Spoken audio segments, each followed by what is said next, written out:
We're now joined by investigative journalist Mr. Gareth Porter to tell us more about that story. Mr. Porter, welcome to the program.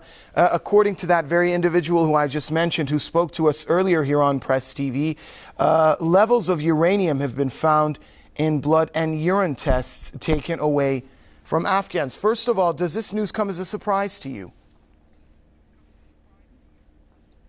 Well, of course, there's plenty of evidence from past years about the use of depleted uranium in all the wars, recent wars of the United States, including the first Gulf War, the invasion of Iraq, and as well as Afghanistan. So, no, this is not a surprise at all. In fact, I think it's well established that the U.S. military has been using depleted uraniums, particularly with regard to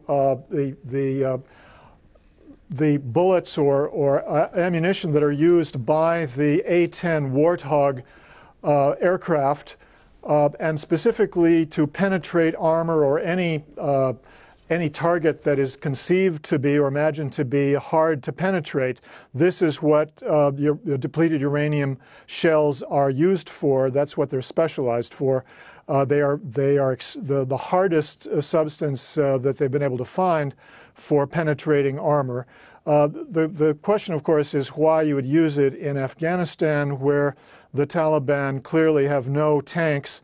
The usual kinds of targets are simply not present there. But nevertheless, the A-10 Warthog has been using the depleted uranium shells, particularly for large caliber 120 millimeter, but also smaller caliber ammunition. Mr. Porter, do you think that Afghans themselves and Kabul is aware of this issue? And also, along the lines, can you describe for us what repercussions depleted uranium will have for future generations there?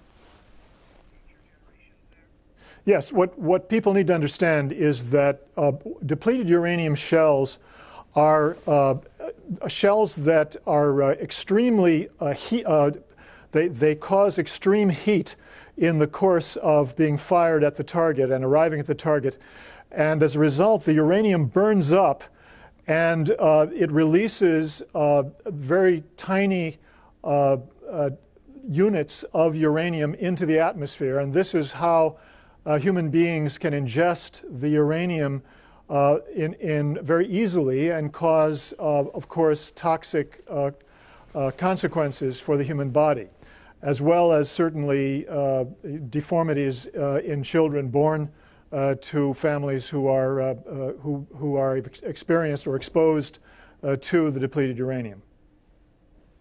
Mr. Porter, so far the U.S. and its coalition allies have pretty much gotten away with a wide range of violations, specifically in the region. Just to mention a few are those committed in Iraq, the drone strikes, ongoing drone strikes in Pakistan. How can this case regarding the depleted uranium in Afghanistan be any different? How can the U.S. be held accountable for its crimes?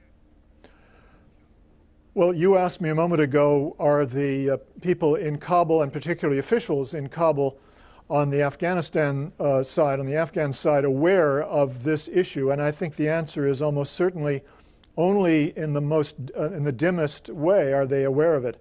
And I think that's really the problem, that this has been so obscure in terms of various issues associated with the U.S.-NATO war in Afghanistan. It simply has not been covered by the news media in any way over the last 10 years or so.